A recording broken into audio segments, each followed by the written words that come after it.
Section 1. Why you lie to yourself. You lie to yourself every day. Not because you're cruel, not because you're broken, but because your ego was designed to protect you from truths you weren't ready to feel and now refuses to surrender them in adulthood. You lie when you say I'm fine, or your chest tightens. You lie when you explain away disappointment as logic. You lie when you call your numbness peace. You lie to preserve a self-image that cannot tolerate contradiction. But you're not alone in this, and you're not the first to do it. Sigmund Freud, the founder of psychoanalysis, built his entire life's work around this human paradox. We want truth, but only the kind we can survive. Born in 1856 and writing until 1939, Freud transformed the way we understand the human mind. Before Freud, psychology focused on what was visible behavior, sensation, logic. Freud turned the focus inward.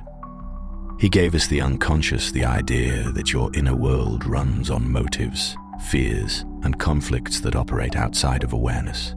He argued that the mind is not unified. It is fractured, torn between three forces: the ID, your instincts; the superego, your internalized rules; and the ego, the fragile negotiator in between. The ego's job is not the truth. It is stability. Its primary role is to reduce psychological tension, even if that means bending reality. When reality becomes emotionally unsafe, the ego distorts it. It edits the memory. It reframes the conflict. It creates illusions that allow you to survive in a world that feels too much. These illusions are what Freud called defense mechanisms, unconscious strategies used to keep disturbing thoughts or feelings out of awareness. They're not weaknesses, they're adaptations. But when they go unexamined, they become prisons.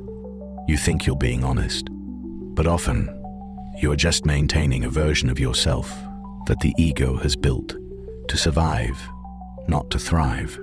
What you call resilience might be repression. What you call intuition might be projection. What sounds like clarity could be rationalization, the most elegant form of avoidance. The ego is not master in its own house.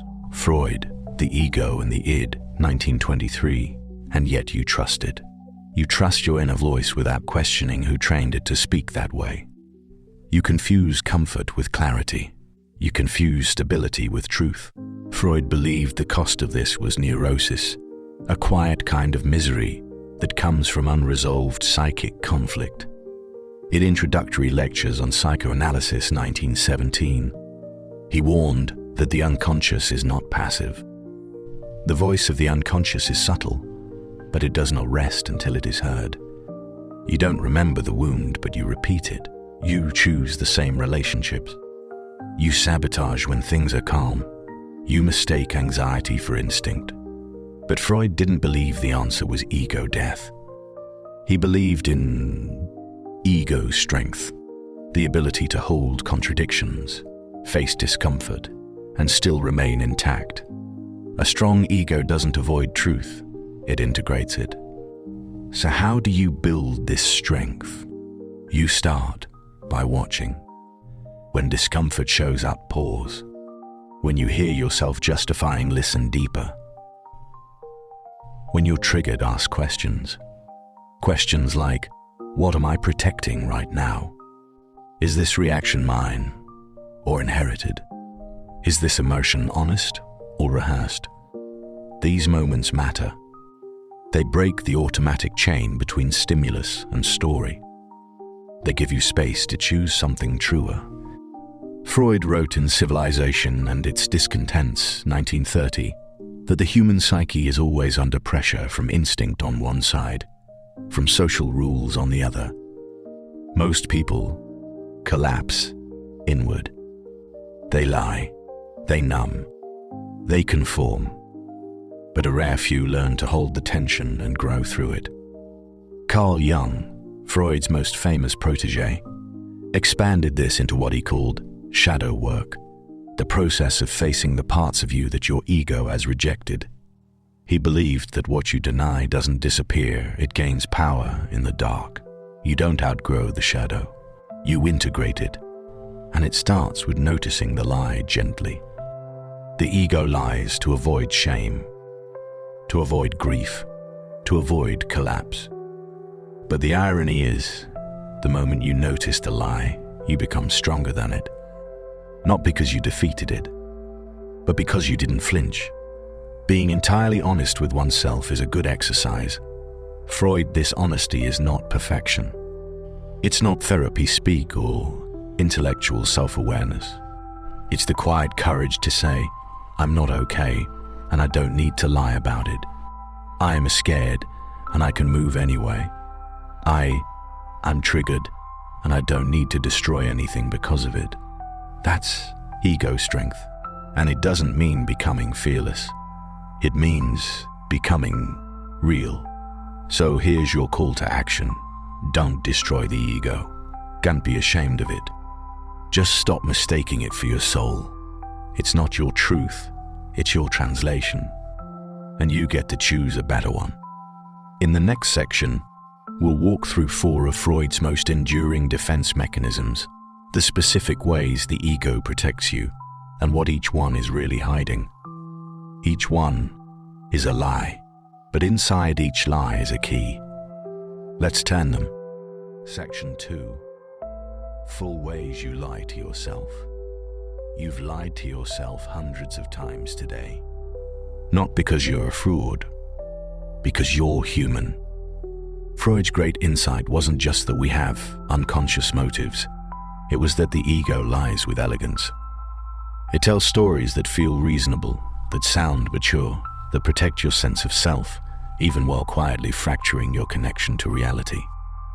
These are called defense mechanisms, and Freud identified dozens of them over the course of his work, beginning in the early 1900s and culminating in collaborations with his daughter, Anna Freud, in the somber 1930s. But 4 of them stand out. They're the most universal, the most subtle, and the most dangerous because they don't feel like lies. They feel like you. Let's expose them. 1. Denial. This doesn't affect me. Denial is the ego's favorite blindfold. It's the voice in your head that says, I'm fine, I've moved on, I don't care. But your body knows. Your stomach drops when their name shows up. Your shoulders tighten when that conversation starts. Your mood shifts when someone brings up the thing you swore didn't matter. Denial is not just lying to others. It's hiding something from yourself so completely that you no longer recognize the pain until it leaks out sideways in sarcasm, numbness, tension, or distraction. Freud argued that denial often masks deep emotional threats, grief, shame, trauma, or dependency. It's an ancient survival reflex. If something hurts too much, you push it out of awareness. But what you deny doesn't disappear. It festers. It waits. It shapes your habits, your tone, your relationships, until it breaks through in ways you can no longer ignore. Unexpressed emotions will never die. They are buried alive and will come forth later in uglier ways. Freud call to action. Stop saying you're fine when your body says otherwise. Listen to your physical signals. The ego lies with words. The body tells the truth. 2. Projection. It's not me. It's them. Projection is when the ego takes something uncomfortable in you and throws it onto someone else. You accuse others of being judgmental, but secretly you're judging yourself. You say someone's being manipulative, but deep down you know you're trying to control the narrative. You call someone selfish, but really you resent your own inability to say no. Projection protects the ego by displacing the unwanted feeling. Freud called it a primitive mechanism often used when someone lacks the ego strength to hold conflicting truths. Carl Jung famously built on this, saying, "Everything that irritates us about others can lead us to an understanding of ourselves." Projection isn't just avoidance. It's a flashlight. Every time someone triggers you, you have 2 options: react or investigate. Call to action. Next time you feel triggered, ask yourself, Where do I do this? What does this remind me of? Is this really about them, or is this my own shadow in disguise? 3. Rationalization. Here's why this makes sense. Rationalization is the ego's attorney. It builds a perfect case for something that makes no emotional sense.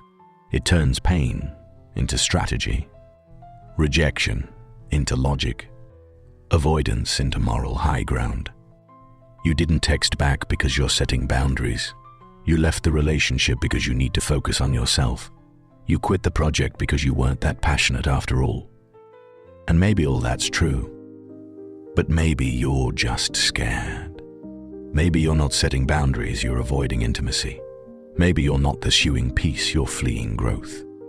Freud argued that rationalization keeps the ego from collapsing under shame. Rather than admit a painful truth, the mind creates a plausible but inaccurate explanation. But here's the danger. Rationalization prevents grief. It books regret. It bypasses the emotional process needed for real change. Call to action. Instead of asking, does this make sense? Ask, does this feel honest? You can logic your way out of growth and into another year of quiet avoidance. 4. Repression.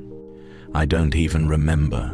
Repression is Freud's cornerstone, the master lie. It's not denial. Denial is conscious. Repression is unconscious. You literally don't know what you've buried. You don't remember the thing your parents said that shaped your entire adult relationship dynamic. You don't remember the shame of the first time you were humiliated in front of others. You don't remember the emotion, only the numbness, the withdrawal, the chill that lives in your tongue. Freud believed that most of our neuroses stem from repressed material memories and impulses that were too disruptive to our identity at the time we first felt them. The problem? What's repressed becomes compulsion. You don't remember the wound, but you keep reliving it. You date the same person over and over. You sabotage every new opportunity. You become allergic to calm, to love, to visibility. Repression makes you a prisoner to what you've forgotten. Call to action. Slow down. Notice what stories you avoid, what memories you gloss over, what emotions feel unsafe to explore. Journaling, therapy, even honest conversation, they're not just about clarity, they're about excavation. The pattern beneath it all, each of these lies, denial, projection, rationalization, repression, is designed to do one thing: protect the self from psychological rupture. The ego wants coherence. It wants to believe you're consistent, good, in control, so it filters everything through a narrative that makes you survivable to yourself. But that survival often costs you reality. And reality is where freedom begins. You don't need to hate your ego. You don't need to dismantle it. You just need to see through it with clarity, curiosity, and courage. Because the ego isn't built to tell the truth. It's built to protect a story. And maybe it's time to write a better one. Section 4. Sovereignty through self-honesty. You've seen the ego now. You've seen how it lies not with malice, but with devotion. It wants to protect you, but its protection is outdated. Its story is too small for the person you're becoming. And this is where everything changes. Because once you see the lie, you don't have to believe it. Once you name the pattern, you don't have to repeat it. Once you recognize the voice of the ego, you can choose to respond from a deeper place. That is sovereignty, not perfection, not ego death, but choice. Freud called this ego strength the ability to hold internal conflict without falling apart. To know that two things can be true. You are scared and you are still capable. You are ashamed and still worthy. You are confused and still responsible for what you choose next. That's what makes a human powerful. The ability to look reality in the eye without flinching, without fleeing, without filtering it through a mask. You can't heal what you deny. You can't grow through what you won't admit. You can't become who you're meant to be if you're still lying to yourself about who you are. So here's the final truth. You are not broken. You are not fake. You are not weak for building a self that could survive this long. But now, survival isn't enough. Now, it's time to stop living inside the defense. It's time to stop optimizing the mask. It's time to stop protecting the story and start becoming the author of it. You want clarity? Choose honesty over comfort. You want peace? Tell the truth before your ego turns it into another excuse. You want freedom? Learn to sit with discomfort without changing the subject. Because that's where the real you begins, at the edge of the lie. Not the curated you, not the agreeable you, not the overachiever, the pleaser, the skeptic, the perfectionist, but the one underneath all of that, the one who knows, the one who's tired of hiding, the one who's finally ready to live without distortion. Let the ego speak, let it panic, let it try to preserve the old world, and then choose the truth anyway. Choose to pause before you react. Choose to notice before you judge. Choose to feel before you explain.